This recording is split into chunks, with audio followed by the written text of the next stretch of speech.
Question for you guys. Do you have a favorite villain? I definitely like the Joker. I think the Joker is one of my top villains.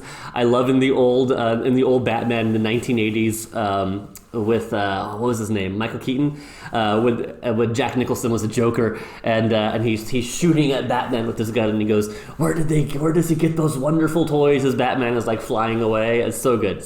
Hi, I'm Mark, and this is your daily Cornerstone connection. Well, I think it's kind of fun to have some of those iconic villains, right? But have you ever struggled with making a villain out of a real person before?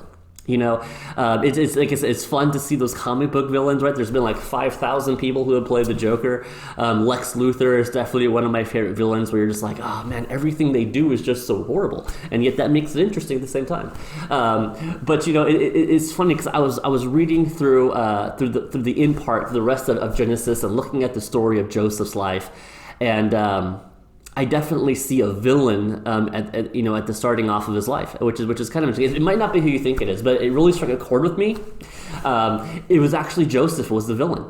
In Joseph's brother's mind, Joseph was a total villain, and he was shown some favoritism by his dad, and I've seen kind of a theme in the book of Genesis of how favoritism can really just pull a family apart, So I'm looking at Genesis chapter 37 here, and it starts off, it says that Jacob lived in the land of his fathers, sojournings in the land of Canaan, and Joseph, being 17 years old, was pasturing the flock with his brothers, and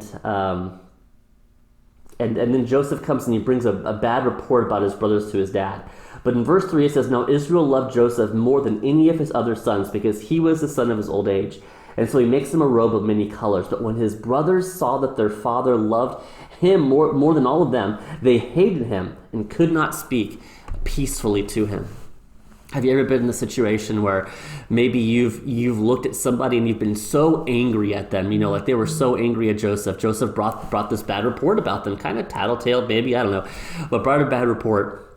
And they were so angry that they just looked at him, and the very sight of Joseph just set these brothers off and made them all the more mad. Well, if you're familiar with the story of Joseph, you know that God gives him these visions, and he tells the visions to his brothers, and that just makes them like even more angry, right? And it really sets them off, and then they do some horrible things because they've made a villain out of Joseph. They throw him in a pit. They sell him to slavery. And all of these things happen in Joseph's life. And of course, it's all part of God's big plan and God's big will. Absolutely. Praise God that he can use even those bad situations for his glory and for his good. But it really kind of made me think, is there someone in my life, am I being like Joseph's brothers at times? Is there someone in my life that I'm just making them out to be the total villain, right? The total bad guy? And I think so. I think I struggle with that. I think sometimes when I'm hurt, it's easy for me to look at other people and to say, this person's a bad guy. Everything they do is wrong. The way they walk is wrong. The way they talk is wrong. I don't like it. And have you seen the way they dress? I mean, holy cow, right? I have made them to be the Joker. I've made them to be Lex Luthor, and I'm Superman in my little imaginary story, right? Because obviously everything I do is just perfect. Obviously, wrong, right? I make them out to be a villain. And I'm no longer seeking God's will in this relationship. I'm no longer seeking reconciliation in this relationship because they're a villain. There's no reconciliation with the villain. It's like Batman doesn't make up with the Joker and they're like BFFs. That does not happen, right? Sorry, I threw out the word BFF. That means best friends forever. I think it's something the kids are saying. It's fun. Right? They don't do that though. They don't become best friends. They don't do that. Because Joker is the villain. Oftentimes in life, I know I struggle with this. I want to make the villain out of somebody else, right? And I'm the good guy in the story. And that does not bring the kind of life that I know the Lord wants us to lead, where he says, as far as it depends on you, live at peace with everyone. Your neighbor, your coworker, your siblings. As much as you can, live at peace. Seek to live at peace with everyone.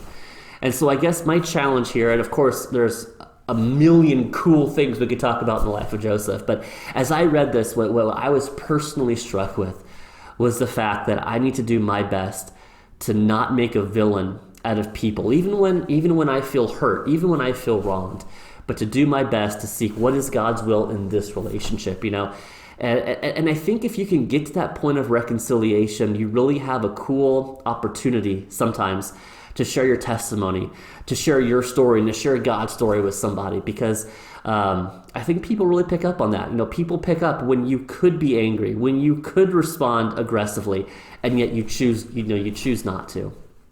And that's a cool thing. So I was encourage you this week to, if there's someone that you've made a victim, not a victim, if there's someone you've made a villain, if you made a villain out of somebody else, to pray about that and to see, is there something you can do to restore that relationship? Well, hey, thanks for watching, and we'll see you next time.